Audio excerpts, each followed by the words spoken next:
Welcome back, guys. This is part 2 of why 60% of men give up on women. I don't know how they came up with these statistics, but it is bad out there. So we're going to watch now this video and I'm going to give you my commentary on that from the wisdom therapist. Yay! So this is, I think, what we're seeing. This deep existential loss, this desire for connection is somehow like intersecting with pornography. He's talking about why men, it was on the first part of the video, but why men feel lost and basically existentially threatened. Because I think pornography addiction has a spiritual component too. And if you talk to people who are addicted to pornography, they can feel it. They feel like spiritually like empty. They're like, I'm not doing anything with my life. So one of the two very... Yeah, that's very true. And I've heard that clients also tell me. So yes, he's right in that regard. It's also a spiritual thing because it is unnatural in a way, you know. But mostly, most of our society is unnatural. Variables that correlates with pornography addiction, the two strongest variables that correlate with pornography addiction, one of them is a sense of meaninglessness in life. And there's a weird spiritual angle that I talked about.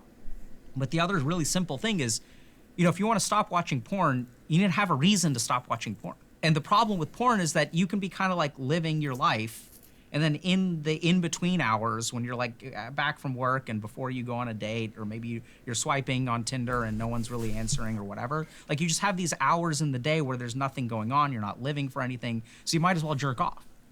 I mean, that's the problem with life today without any community. Society does not create community, it creates frustration.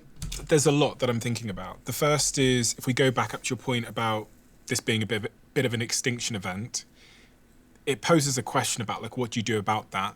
Mm-hmm. You said also people are trying to implement the advice, but it's not working. Mm-hmm. Now, does that mean that that's a question of like motivation, discipline? Is it bad advice? What do we do there? And the third, I guess, question that comes to mind is, does society have a responsibility to intervene in some way to correct this? That's right. That's so society I think, problem. Does society have a responsibility? I don't think that is a real thing. So No, my friend. No. Here you are very wrong, because society creates, in a sense, the rules. I have never seen society take a responsibility. I don't think society can take a responsibility, right? So if like how do I get society? Like, who do I talk to? But society's community is the government. It's our values, you know. If you say that housing should be or is a value, then we have to create affordable housing, but not like the way they do just for political points, but really create affordable housing and create a system that does not grant so high of rent.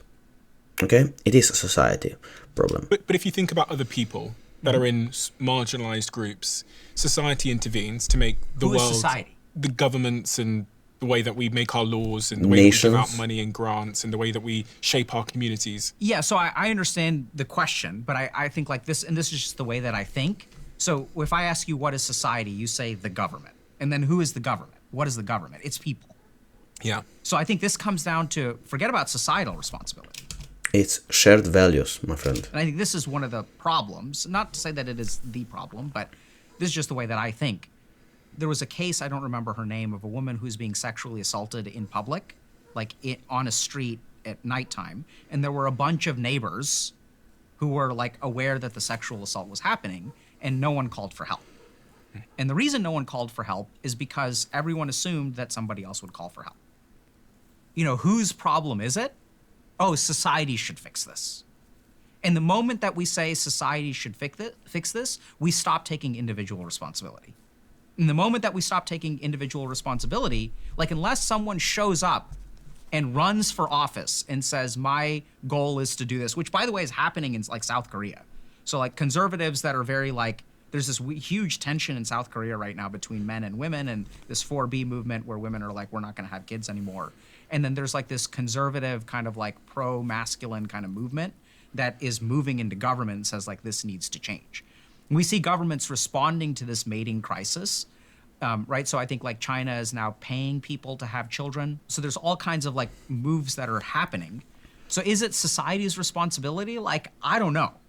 So I think if society doesn't...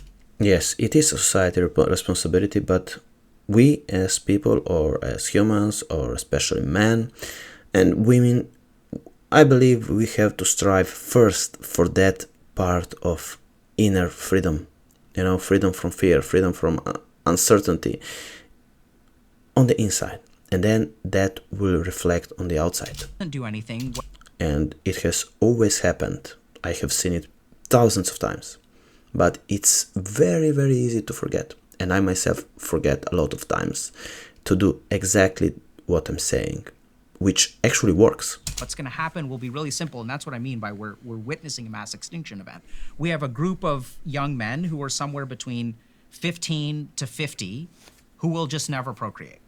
And then they will literally die out, right? Their genes will not be passed on. And for the people who do procreate, they will have been adapted to the post-COVID world. Yeah. Right? So they know how to form, they succeed on Tinder. Whereas like if you go and you look at like, if you go to like some kind of senior event and you look at all the people who have grandkids, half the men there would not have succeeded on Tinder. Yeah. Right? And this is something that really like shocks people when I kind of tell them this, but if you want to see like who's succeeding, it's not the dudes on Tinder who are getting laid 15 times. Like go to like I mean, this is sometimes a little creepy, but like if you go to a playground, you're going to see like a lot of like average looking men with like average looking dad bods, which with average median incomes, who are like having kids. And that's what's really happening. But even those men are adapted in some way, right? Because they're not exceptionally attractive, they're not exceptionally rich, but they have something going on in their psychological makeup which allows them to form bonds and procreate. You just said that a huge amount of men between the age of 15 and 50 will not pass on their genes. They will effectively die out of the gene mating pool. So people will hear that and many people will go, well, that's evolution. Yeah. But I want to understand if there's a counterpoint to that. Should society intervene? Why is, in the short term, we're going to have a lot of men who are disillusioned, that become incels, find themselves in pockets of the internet, are resentful, all those kinds of things. But should society intervene to course correct that? Should we put systems in place to make sure that those men meet Yes, we should create a system for that. partners? I'm gonna answer that question with a question. Okay. If, let's say, a huge swath of people are dying out from cancer, Yeah. should we intervene with that? Yes. If a huge swath of people are dying out from like a virus, should we intervene with that? 100%. Yes. If a huge swath of people are dying out from genocide, should we intervene with that? Yes. So I think there are two important things. One It's is slightly that different though, isn't it? it Because is. it's So, whether you. so one is about death, Yeah. right? So one is like if a human being is dying, we should step in. But natural selection isn't necessarily about death. This is what's really tricky about it. This is why I think it gets hard. Natural selection is about passing on your genes, Yeah. right? It's about creating viable offspring. And this is where if someone, and I think we also say yes, like if there's, a couple that wants to have a child and that child has cystic fibrosis, should we help that couple? Should we help a couple procreate? We also say yes. Yeah. So that's why we have IVF and things like that. So I think that the tricky thing about the reason that this is different is because that's a couple. If a woman is unable to have kids, even if we say if a man is unable to have kids, should we medically intervene so that they're capable of having kids? Yes. Right? So if we're talking about a couple, if we're talking about a human being and there's a medical problem, or if we're talking about protecting people from death, the answer is yes. This is a new question, which is, do people have the right, and I don't know if right is, maybe that's the right word, to reproduce? And this is what's so challenging about it, is like the answer is... I mean, people have problems because women are single and men are single, so there is a problem. It's not that if they are happy that way, there is no problem. But if they say, I can't find a man, I can find a woman, then it is a society problem. Because if one has it, if 1% has it, 5% has it, but if 60% of men now has problems regarding that, then it is a societal problem. It's basically no, because for men, that requires the consent of someone else. And my right to reproduce never trumps someone's right to not want to reproduce with me. Yeah. I think we sort of accept that, right? That's correct. Now, this is where the fundamental biological difference comes in. Because a woman doesn't need a man to reproduce. I can go to a sperm bank. And once again, you can argue that you can get laid if you want to, but that hasn't been my experience. I think women struggle with loneliness and finding sexual partners and stuff quite a bit as well. There's some really bad perception on the internet. So I think this is like a new problem for society, which is why it hasn't been solved. Now, that's why the track that I take... You see, yeah, you said it is a problem for society, and so it is a solution. It has to be, the solution has to come from society in some way. Like, I don't know what the societal answer is. I'm not a sociologist. So what I have found, thankfully, we don't need to solve, or I don't think we need to solve that problem. Does it need to be solved? Sure. Should someone solve it? I think so. But I think what I found works really well is that usually the problem that these men are failing to adapt to can be fixed. But the problem is that the solutions that work for the people who are successful will not work for the people who are unsuccessful.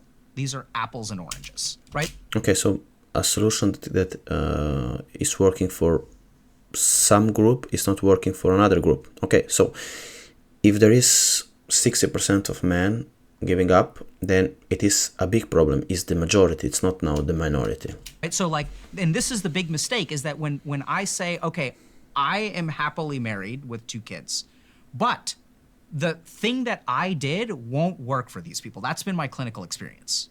My advice does not work for them. Your advice won't work for them. What we need is a different system that addresses their fundamental problems. Right? Because I had what it takes internally. So what is the fundamental problem? I was loved as a child. Like this is how deep it runs. So I knew how to give love and receive love. 1/3 of the men that I meet do not know how to give love and do not know how to receive love. Has nothing to do with their Tinder profiles. That's why they're fucked. And when people can say, go to the gym, make more money, but if you do not know how to fundamentally give or receive love, then like that's a huge problem. Is that where you start when you're trying to solve this on an individual basis? Yeah, so I mean, I start, giving and receiving love is not where I start, because that's like so foreign to them that they don't know how to do that. Okay.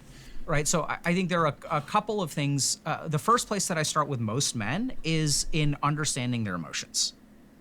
So we have all kinds of patterns that we engage. Yes, what I have been saying all along, we have to teach people health, wealth, and love, or emotional well-being. These are the 3 pillars that we have to teach and solve. That are driven by different parts of us that we have no insight into. And usually this is like where the money is. So I had a great conversation yesterday with a buddy of mine, and he gave me this fantastic example, which I've seen so many times. So there's a lot of women will talk about men who are afraid of commitment. Yeah.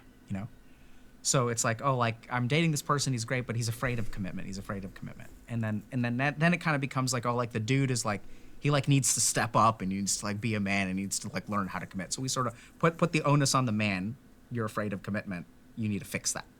It's a really funny thing is if you look at like women that I've worked with, they sort of fall into this pattern where they date men who are afraid of commitment. And that's why they're looking for commitment, because they haven't found it yet, right? And so the really funny thing is sometimes women will select for a man who is afraid of commitment because deep down, they're afraid of commitment.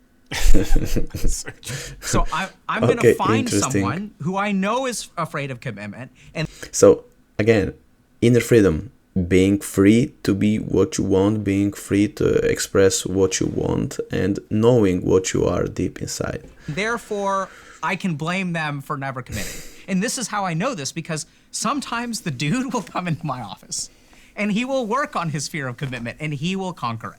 And the moment that he conquers his fear on commitment, the woman will retreat. They'll get terrified. They'll start to find all kinds of problems. And it's not just like men, and it's not just women are guilty of this. So there are all kinds of patterns that people will engage in that they have no insight into. First of all, understand your emotions, then you will understand your behaviors. Oh, like, why do I keep on selecting people who are afraid of commitment? Okay, so that's what I've been telling all along. You know, become innerly free to be who you are, and by being who you are, you can get what you want, because you know who you are, you know what you want deeply, not what society is telling you to want. So that's part of the solution. So thank you for watching. See you next time. Don't forget to like, subscribe, comment down below, give your opinion. Is it my perspective great, bad, bullshit? What do you think? So see you next time.